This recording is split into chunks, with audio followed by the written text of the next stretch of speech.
자, 이번 강의는 부동산 경매가 부자가 되는 지름길 이유 2부 시작하겠습니다. 앞전에 1부 끝에 부분에서 제가 부동산 경매가 일반인이 부동산을 소유하는 방법으로 왜 탁월한지 말씀드리겠다고 제가 말씀을 드렸는데, 우선 쉽게 말씀을 드리면 부동산 경매는 여러 이점이 있지만 크게 5가지 큰 장점으로 요약할 수가 있습니다. 첫째는 해당 부동산을 도매가로 살 수 있습니다. 즉 처음부터 시세 차익을 도매가로 어느 정도 보고 시작을 하기 때문에 큰 이점이라고 볼 수 있죠. 기본적으로 부동산 물건에 따라 조금씩 다르긴 하지만 유찰이 한 번 될 때마다 20% 30% 할인 금액으로 물건을 살 수가 있습니다. 즉 예를 들어 단순히 생각해서 5억짜리 부동산을 한 번만 유찰돼도 20-30% 할인이 되기 때문에 4억 정도에 살 수가 있고, 그 시세 차익이 1억 정도가 되죠. 보통 유찰이 20-30%는 지역마다 조금 다릅니다. 어느 지역은 20%, 어느 지역은 30% 할인 금액으로 물건을 살 수 있죠. 5억짜리 한 번만 유찰되어도 4억 정도로 살 수가 있고, 즉 1억의 시세 차익이 생깁니다. 기본적으로 그 시세 차익을 가지고 부동산을 매도해서 수익을 가지는 구조니까 그 부동산 물건이 어떠한 것에 따라 약간의 차이가 있을 수는 있지만, 결국은 부동산을 가지고 있으면 앞으로도 계속 가치성은 오를 것이고, 시간이 흐르면 결국 그 부동산 가치가 계속 올라서 수익을 내는 우리나라 부동산 구조를 잘 활용하는 것입니다. 그리고 두 번째로는 여러 부동산의 물건을 해당 법원 경매 사이트에 가면 소액 부동산이든 큰 금액의 부동산이든 한눈에 볼 수가 있습니다. 즉 부동산을 보려고 이곳저곳 돌아다닐 필요 없이 한눈에 찾아볼 수 있다는 게 장점입니다. 이 장점 때문에 본인이 투자가 가능한 금액으로 물건들을 수시로 찾아볼 수가 있고요. 적은 금액으로도 충분히 작은 부동산들을 많은 시간 투자 없이도 모을 수 있고, 상대적으로 말씀드리는 겁니다. 이 부분이 서민 측이나 일반인도 충분히 부동산 매입에 여러가지 매우 유용하죠. 보통 부동산을 매매할 때는 중개인이나 아니면 브로커, 친한 지인을 통해서 보통 많이 매매를 하죠. 어떤 투자 기관을 활용할 때도 있고요. 하지만 그렇게 되면 보는 게 한정적입니다. 우리나라 법원 경매 사이트는 만 건이 넘는 물건들이 거기 있습니다. 물론 모든 경매 관련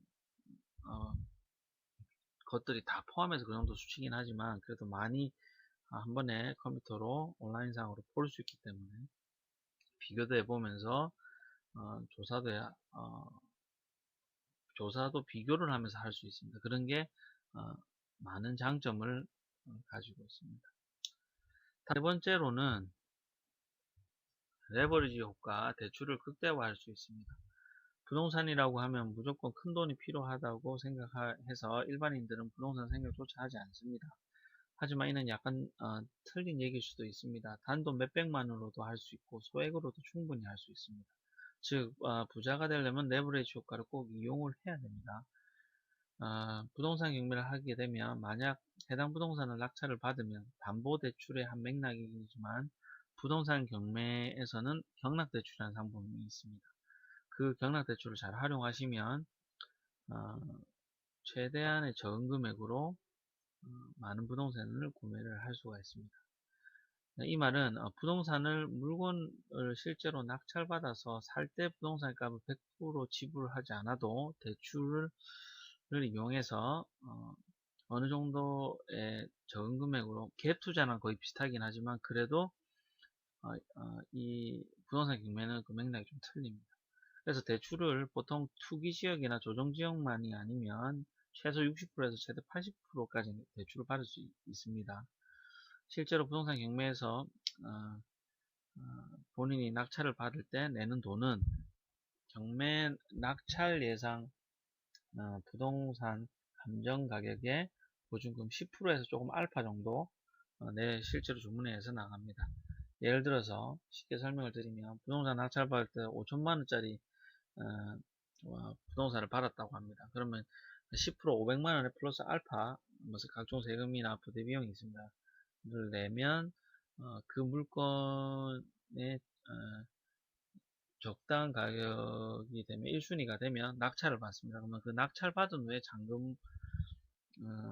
잔금을 경락대출을 이용해서 최대한 적은 비용으로 물건을 사는 거죠. 내가 낙찰을 받으면 그거를 담보로 잡아서 대출을 받을 수가 있습니다. 그런 경매 시스템만 제대로 활용을 한다면 생각보다도 적은 금액으로 돈을 벌 수 있습니다. 왜냐하면 처음에 낙찰을 받기 위해서는 보증금 10%만 내면 되거든요. 보증금 10%가 큰 금액에 비해서는 그렇게 전체 금액에 비해서는 큰 부담이 되진 않죠. 물론 낙찰을 받아서 대출을 받고 그 외에 여러 가지 경매 단계가 있습니다. 그 단계를 다 소화를 시켜야 되겠지만 큰 맥락으로 봤을 때는 충분히 일반인이나 서민층도 할 수 있는 그런 물건들이 많이 나옵니다. 그리고 이 보증금 10%조차도 전세금으로 해소 가능한 부동산 물건도 많이 있습니다. 기회투자처럼 전세금으로 돈을 회수를 해서 재투자할 수 있는 그런 방법들도 많이 가질 수 있습니다. 그래서 물론 경우에 따라 조금 다르긴 하지만 결국은 모든 금액을 회수하면 영원으로도 부동산을 사는 그런 케이스가 생기는 거죠. 지금은 뭐 정확하게 이해는 안 되실 수도 있겠지만 부동산 경매에 대해서 공부를 하시다 보면 돈 영혼으로도 부동산을 구매하는 것과 같은 현상으로 진행되는 경우가 많습니다. 상상이 되십니까? 잠깐 돈만 돌린 건데 결국은 영혼으로 부동산을 산 물건들도 부동산 경매에서 충분히 가능하게 찾을 수 있고 볼 수도 있습니다. 즉 다시 말씀을 드리면 경락대출이라는 시스템으로 부동산 값을 100% 지불하지 않고 우선적으로는 최저 60%에서 최대 80%까지 경락대출을 받아가지고 그 나머지 부분만 준비하셔서 부동산을 매매하시는 겁니다. 그리고 낙찰 받을 때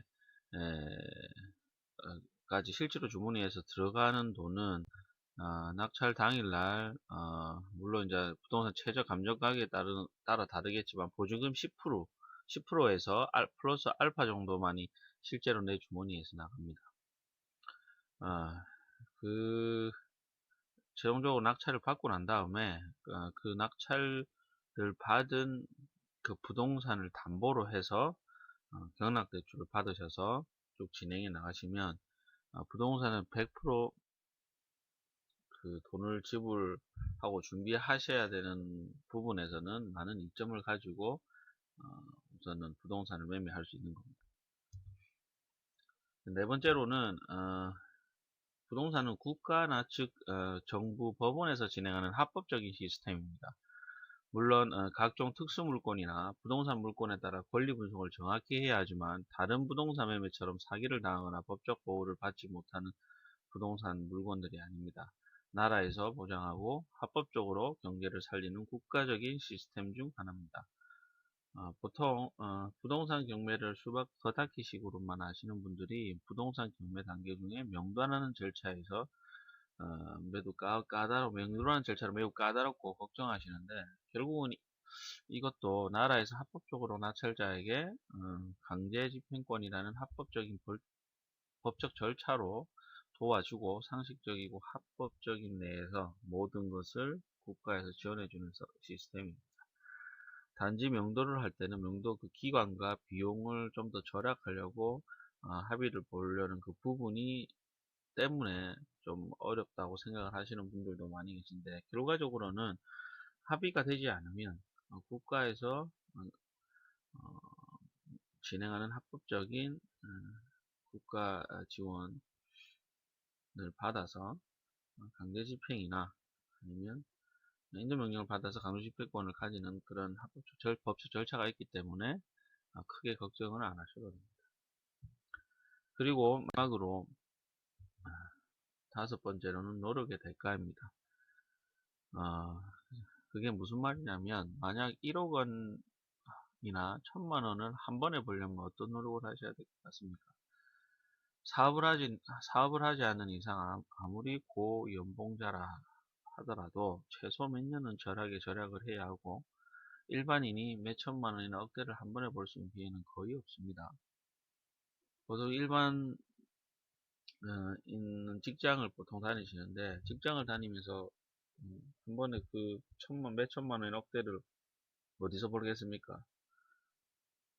상당히 어, 많은 시간과 노력이 걸릴 겁니다.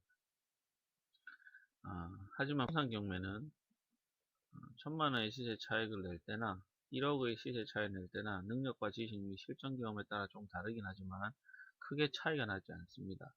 큰 맥락에서 보면 부자 성공 마인드로 작은 부동산을 사거나 큰 부동산을 사거나 그 노력의 비중은 크게 차이가 나지 않습니다. 천만 원은 벌 때나 10억을 벌 때나 노력의 차이 약간의 정도는 있긴 하지만 한번 배워두면 천만 원 시세 차익을 내는 부동산 물건이나 10억에 1억 혹은 1억에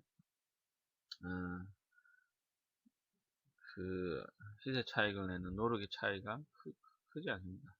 더 쉽게 말씀드리면 천만 원짜리 시세 차익을 내는 부동산을 공부를 할 때나 그 조사, 시세 조사나 아니면 권리 분석하는 능력, 뭐 특수 물건을 보는 눈, 뭐 등등, 어, 부동산 경매에서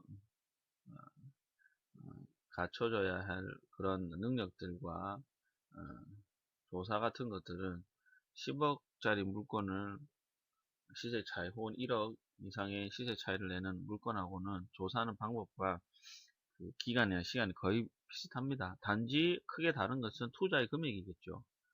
그렇기 때문에 우선은 부동산 경매 소액 부동산을 계속 경험하고 공부하고 연구해서 자기만의 분석력 그런 것들을 가지고 난 다음에 계속 반복을 해서 매매를 하신 다음 음, 어느 정도 자기가 실력이 갖추면 큰 금액에 도전해 보셔도 어, 좋다는 말씀을 드리는 겁니다.